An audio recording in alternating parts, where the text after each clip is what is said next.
ఇశ్రాయేలీయుల గురించి దేవుడు అన్నాడు, మోషే నువ్వు ఇక్కడి నుంచి వెళ్ళిపో త్వరగా, మోషే నువ్వు ఇక్కడి నుంచి వెళ్ళిపో. వాళ్ళందరూ కూడా క్రమం తప్పిపోయి ఉన్నారు, భయం లేదు, భక్తి లేదు.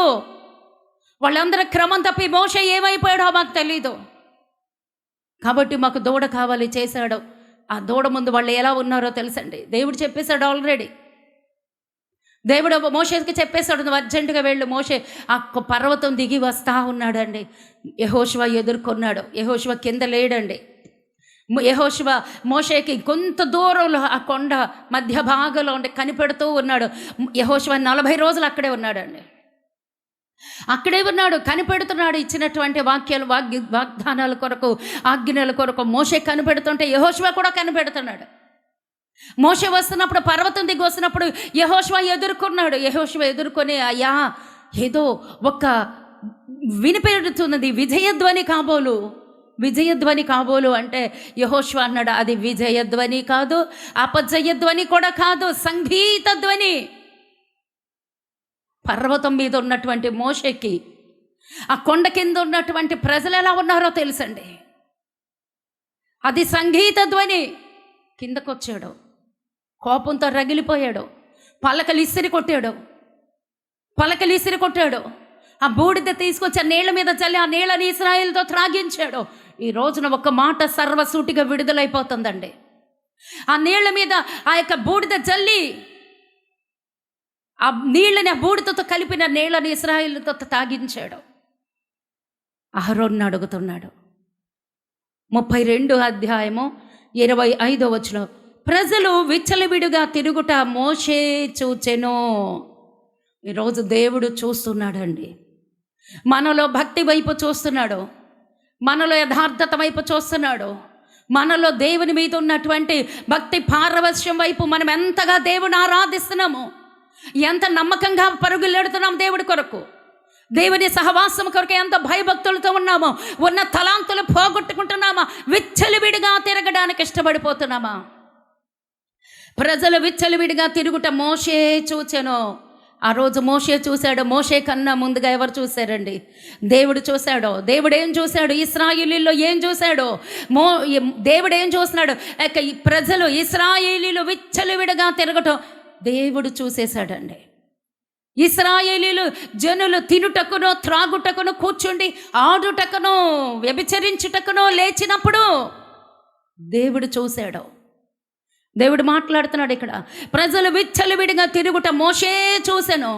వారి విరోధులలో వారికి ఎగతాళి కలిగినట్లు అహరోను విచ్చలవిడిగా తిరుగుటకు వారిని విడిచిపెట్టి ఉండెను. అందుకు నా భయం అండి.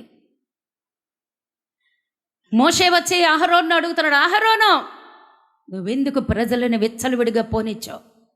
ఎందుకు భయము కలగ చేయలేదు వాళ్ళలో?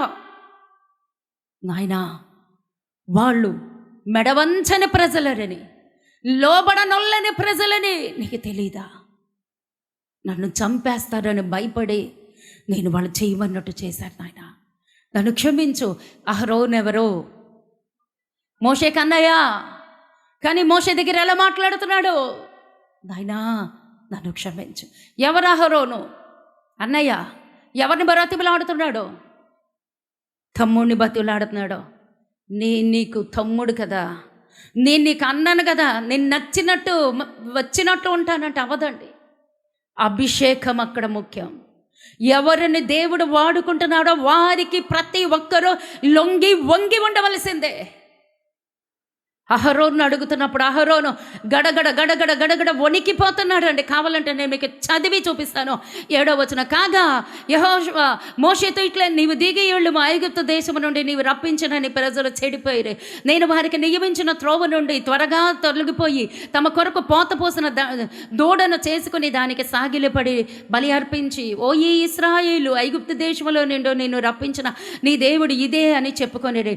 మరియు యెహోవా ఇట్లా, నేను నీ ప్రజలను చూచి ఉన్నాను, ఇదిగో వారు లోబడనొల్లని ప్రజలు, కావున నీవు ఊరకుండము, నా కోపము వారి మీద మండును, నేను వారిని కాల్చివేసి నిన్ను గొప్ప జనముగా చేసేదనని మోషేతో చెప్పగా, మోషే అక్కడ బ్రతిమిలాడుకుంటున్నాడు అండి. మోషే అక్కడ బ్రతిమిలాడుకుంటున్నాడు, ప్రభువా నువ్వు అలా చెయ్యొద్దు, నువ్వు అలా నీ కోపాగ్ని మండనివ్వద్దు, నీ కోపాగ్ని మండనివ్వద్దు. అహరోను కూడా అలాగే బ్రతిమలాడతాడండి. అహరోను కూడా అలాగే బ్రతిమలాడతాడు. అయ్యా నీ కోపము నా ఇదిగో ఇక్కడ ఉంది 22లో 20 నుంచి చదువుతా. మరియు అతడు వారు చేసిన ఆ దూడను తీసుకుని అగ్నితో కాల్చి పొడి చేసి నీళ్ల మీద చల్లి ఇశ్రాయేలీల చేత దాన్ని త్రాగించెను. అప్పుడు మోషే, నీవు ఈ ప్రజల మీదకి ఈ గొప్ప పాపము రప్పించినట్లు వారు నిన్ను ఏమి చేసిరని అహరోనును అడుగగా, అహరోను ఏమంటున్నాడు? అహరోను నా ఏలినవాడా. ఎవరు? అహరోనుకి మోషే ఏమవుతాడు? అహరోనుకి మోషే తమ్ముడు దగ్గర సాగిలపడుతున్నాడు. తమ్ముడు దగ్గర సాగిలపడు అన్నాడు, నా ఏలినవాడా. అహరోను మోషేని ఎలా చూస్తున్నాడు? నాకన్నా చిన్నోడే కదా అని అంటలేదు. ఆయనలో ఉన్నది దేవుడు, ఆయనలో ఉన్నదే దైవాత్మ. దేవుడు వాడుకుంటున్నాడు మోషేని. గడగడ వణికిపోతున్నాడండి. నా ఏలినవాడా, నీ కోపము నా మీద మండనీయకము. ఈ ప్రజల దుర్మార్గులను మాట నీ వెరుగుదువు. వారు మాకు ముందు నడుచుటకు ఒక దేవతను చేయమని చెప్పారు. అంటే అహరోను అంటున్నాడు, నా ఏలినవాడా, నీ కోపము నా మీద మండనీయకము. వీళ్ళని మాట మెడవంచని ప్రజలని నీకు తెలుసు కదా నాయన. వీళ్ళు మెడవంచని ప్రజలు, లోబడ నల్లని ప్రజలు కదా నాయన. నేనేమీ చేయలేని సహాయ స్థితిలో వాళ్ళు చెప్పినట్టు చేసేసాను అని చెప్పి బ్రతిమిలాడుకుంటున్నాడు అండి. అందుకు మోషే పాళం యొక్క ద్వారం నిలిచి, యహో అది ఈరోజు నన్ను అడిగింది ఇది ఒకటే అమ్మా. ఈరోజు రెండే వచనాలు ఉన్నాయమ్మా. ఆ 2 వచనాలు చెప్పటానికి నేను ప్రయాసపడుతున్నాను. నన్ను మొదట రాత్రి దేవుడు నన్ను ప్రశ్నించినటువంటి మాట ఇది, నన్ను అడిగినటువంటి మాట ఇది. అందుకు మోషే పాళయం యొక్క ద్వారమున నిలిచి, యెహోవా పక్షమునున్న వారందరూ నా యొద్దకు రండి అనగా లేవీలందరూ అతని యొద్దకు కూడి వచ్చిరి. దేవునికే సమస్త మహిమ కలుగునుగాక. హల్లెలూయా, హల్లెలూయా, హల్లెలూయా.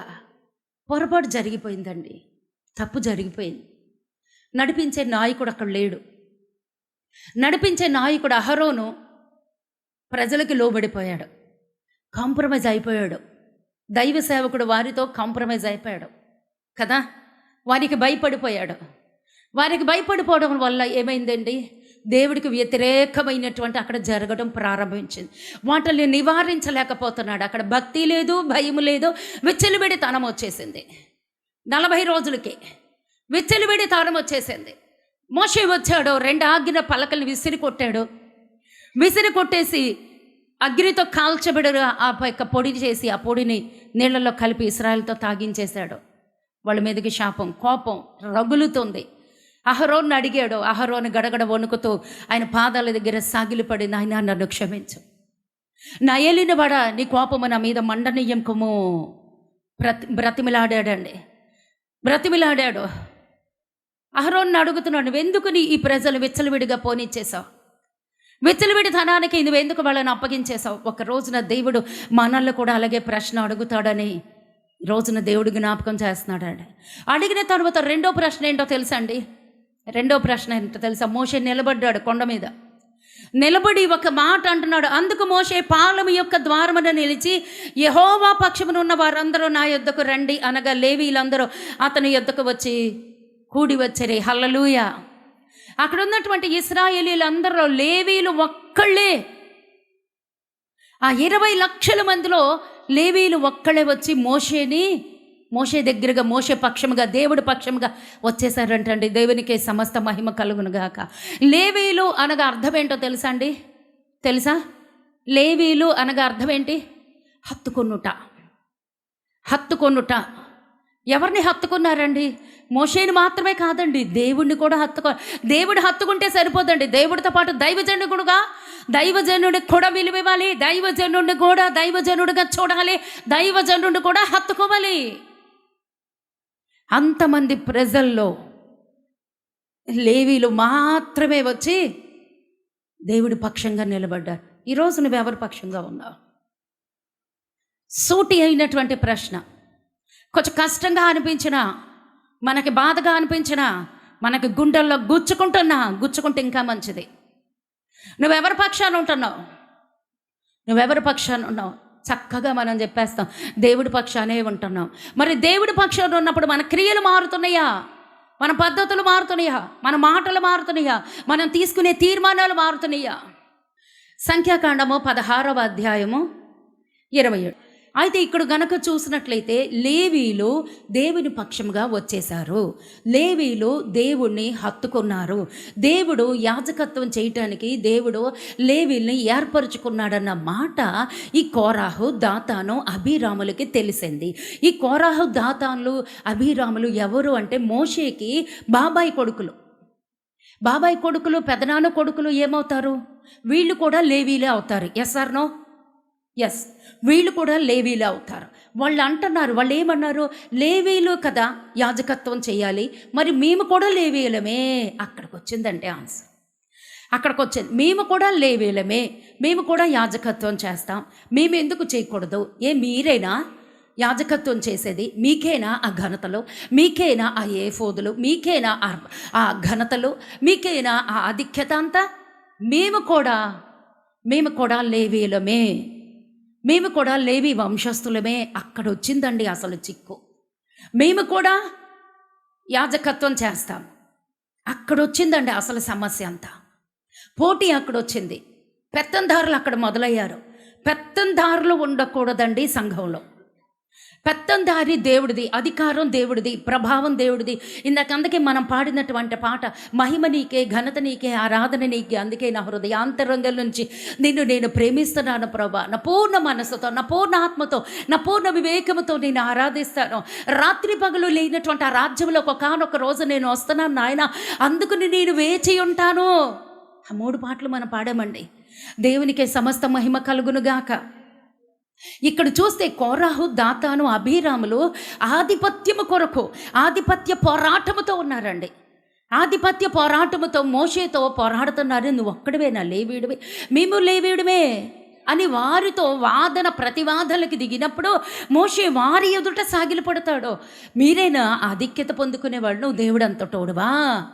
ఆ మాట అన్నప్పుడు మోషే నేల మీద సాగిలపడి నమస్కరించి, ప్రభువా ఈ మాట నాకు దూరం అవ్వాలి, నేను నీతో పోల్చుకోను, నాకు మహిమొద్దు, నాకు ఘనతొద్దు అని మోషే ప్రార్థించి ప్రలాపించినప్పుడు దేవుడు ఒక మాట అంటాడు, మోషే నేను చెప్పింది నువ్వు చేయి. 250 ఆ ధూపార్తలు పట్టుకొని వాళ్ళని రమ్మను.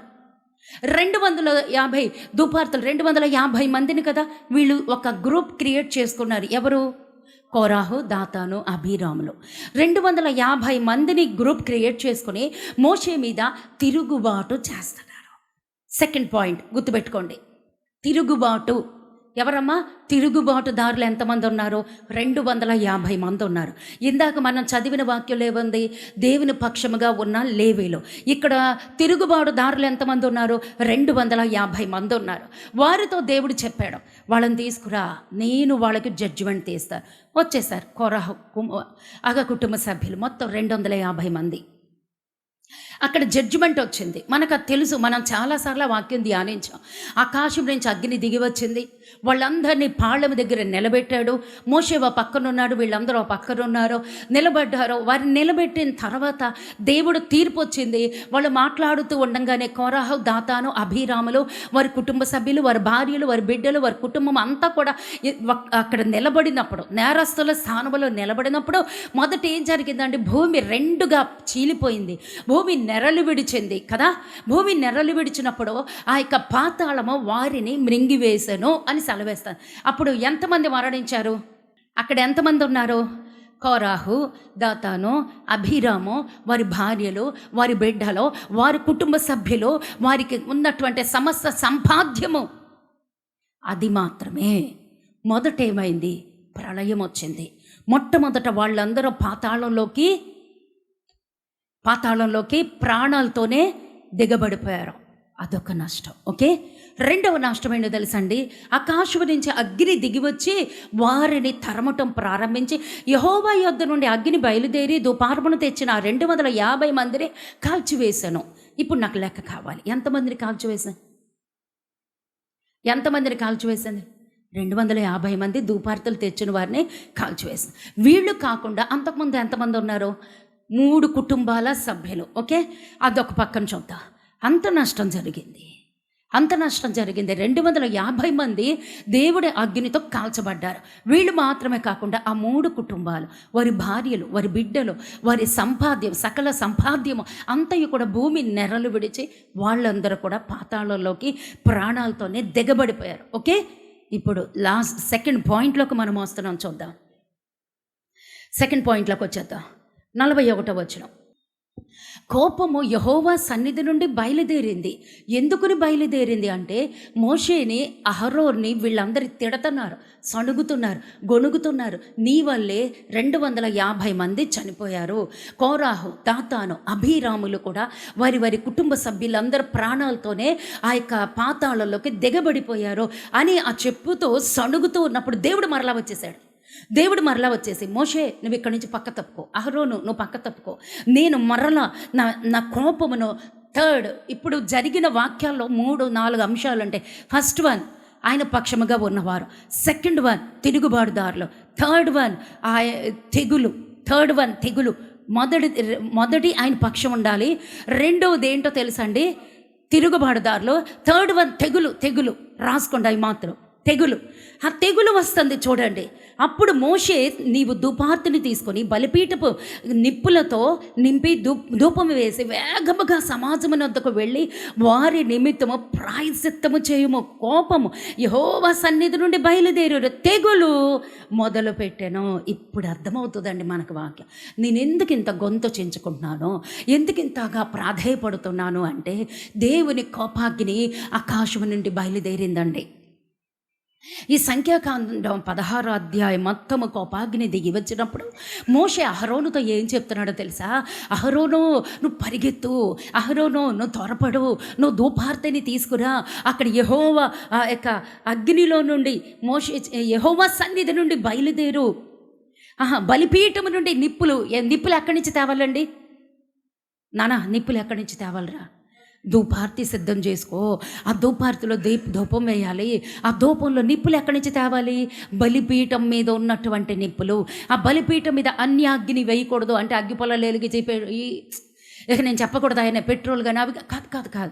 ఆ అగ్ని ఎక్కడి నుంచి వచ్చిందో తెలుసండి? ఆకాశం నుంచి అగ్ని వచ్చి అక్కడ బలిపీఠం మీదకి దిగొచ్చింది అనమాట. అందుకే దహన బలిపీఠం మీద ఉన్నటువంటి అగ్ని ఆరిపోకూడదు అని చెప్పాడు దేవుడు.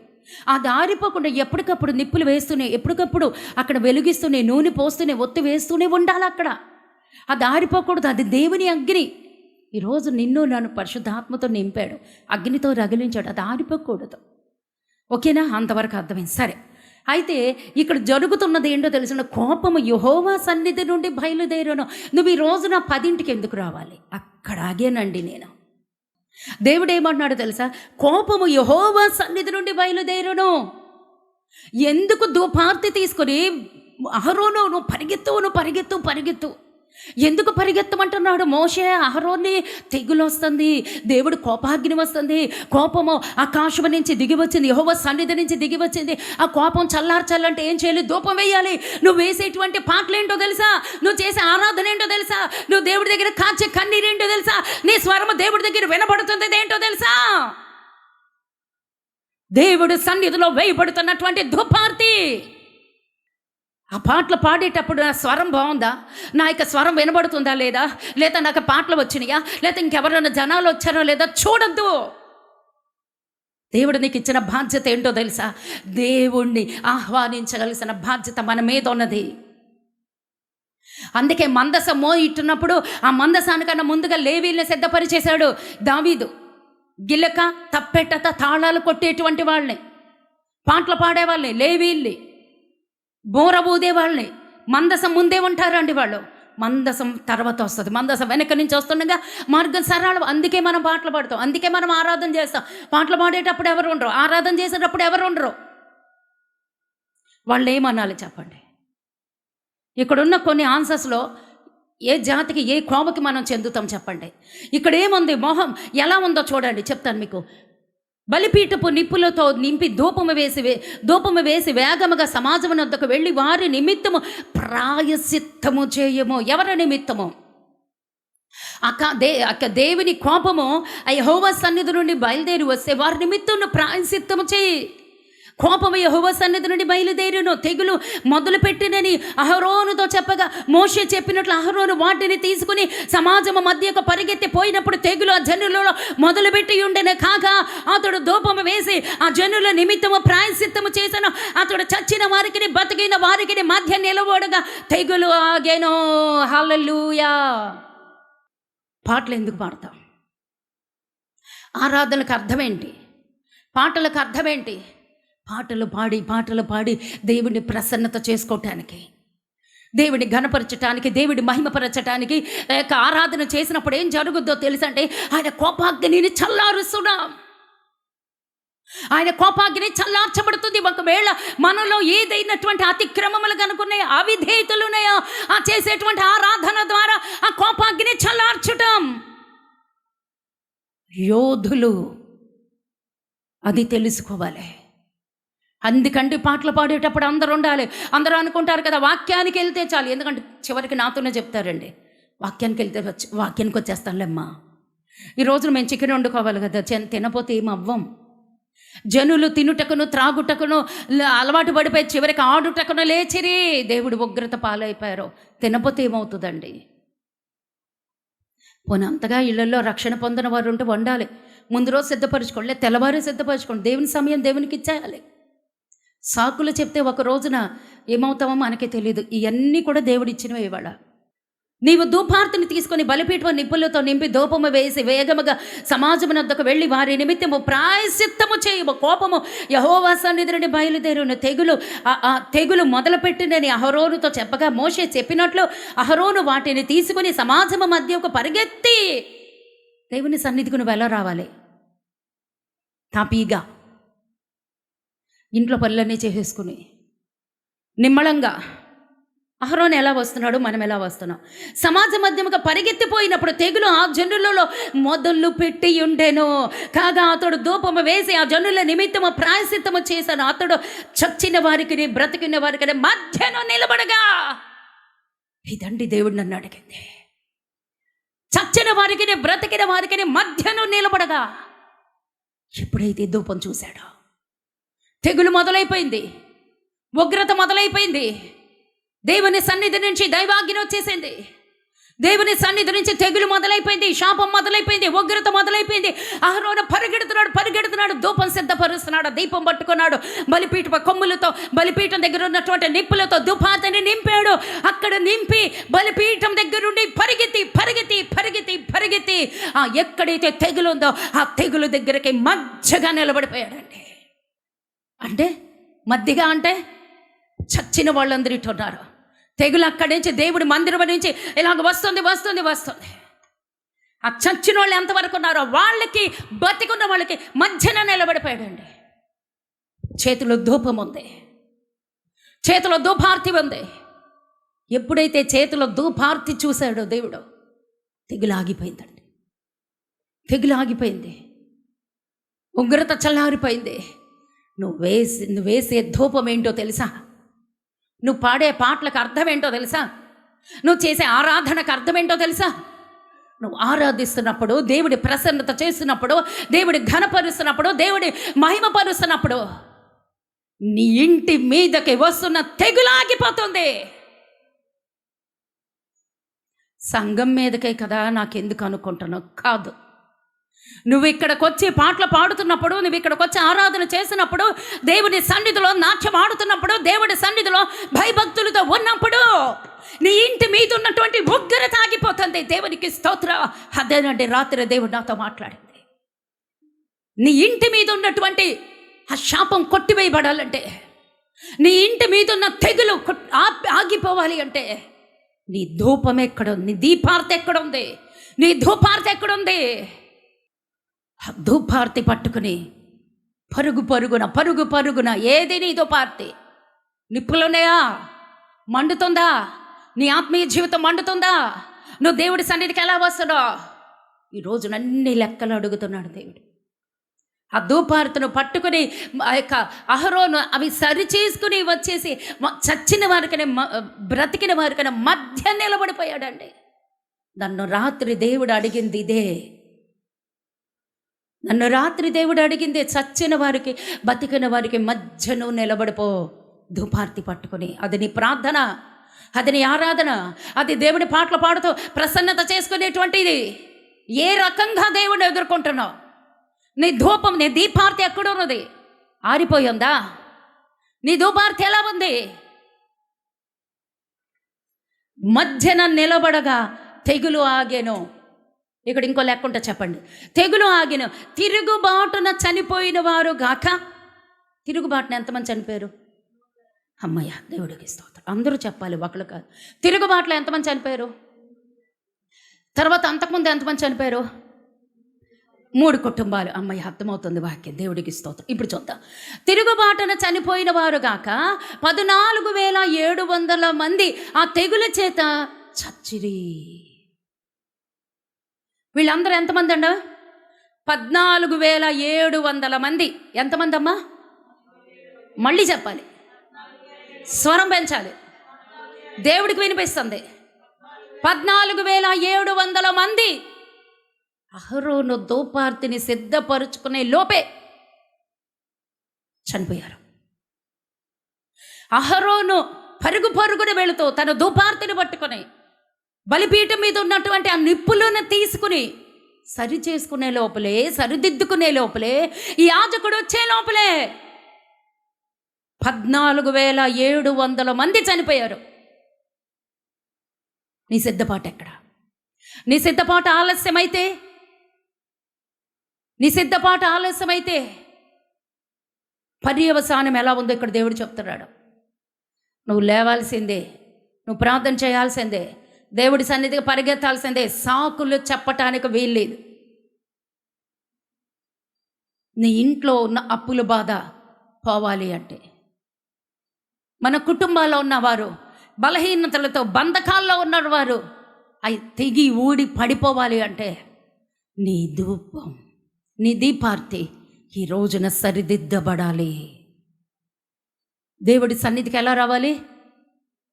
ఎలా అమ్మా? దివ్యమ్మ నోట్లు చెప్పాలి. దేవుడి సన్నిధికి ఎలా అమ్మా? అందరం పరుగున రావాలి. ఆ వచ్చేటప్పుడు ఎలా ఉండాలి?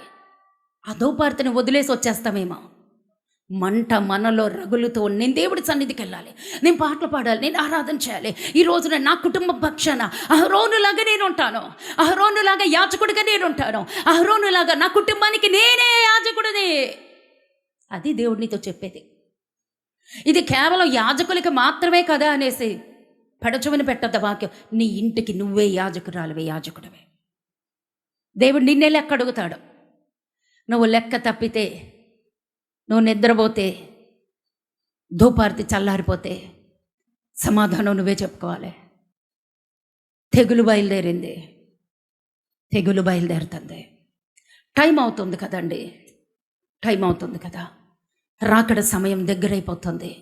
త్వరపడుతున్నాడు అందుకే దేవుడు. ఒక్కోసారి చాలా ప్రేమగా మాట్లాడతాడు యేసయ్య, నాకు తెలుసు.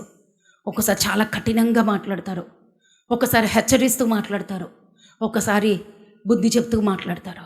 అది మన హృదయ స్థితులను బట్టి, మనం దేవుడి సన్నిధిలో ఎలా కనబడుతున్నామో దాన్ని బట్టి. నువ్వు దేవుడి సన్నిధిలో పాటలు పాడావా ఈరోజు? ఆరాధన చేసావా ఈరోజు? దేవుడి సన్నిధిలో ధూపార్తిని పట్టుకొచ్చావా ఈరోజు? నీ ఇంటి తరపున నువ్వు అహరోనిగా మారిపోవాలి. నీవే నీ ఇంటికి ఒక ధూపార్తిని పట్టుకునేటువంటి వాడుగా నీ యొక్క ధూపార్తిని పట్టుకున్నప్పుడు ఆ ధూపార్తిని చూసి తెగులు ఆగిపోతాయి. ఉందా నీ చేతిలో ధూపం? ఉందా? ధూపార్తి ఉందా? బలిపీఠం మీద ఉన్నటువంటి ఆ నిప్పులు ఎలా మండుతున్నాయో నువ్వు అలా మండాలమ్మా. బూడిదలాగా అయిపోతే ఎందుకమ్మా? మండాలి.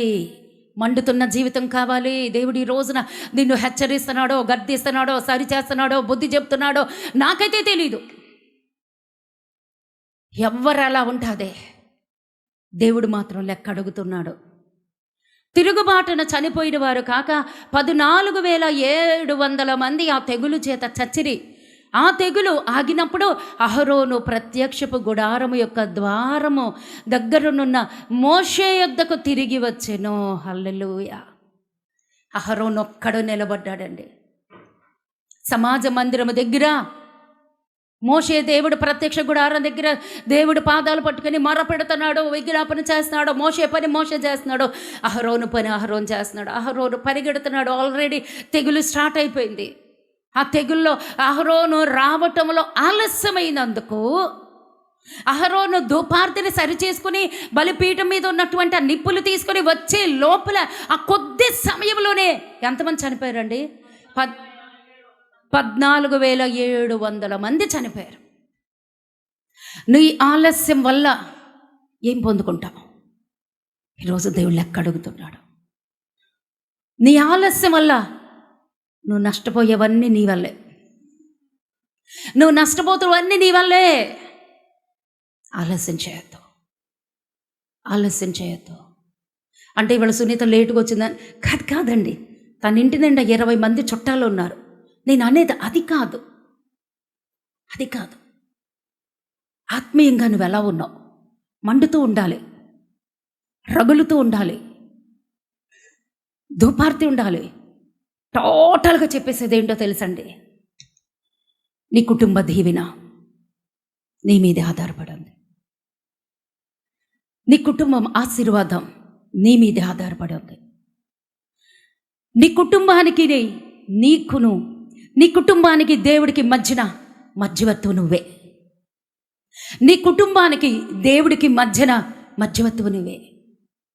నిన్ను బట్టి ఆ తెగులు ఆగుతుంది, నిన్ను బట్టి ఆ శాపం ఆగుద్ది, నిన్ను బట్టి ఆ ఉగ్రత ఆగుద్ది.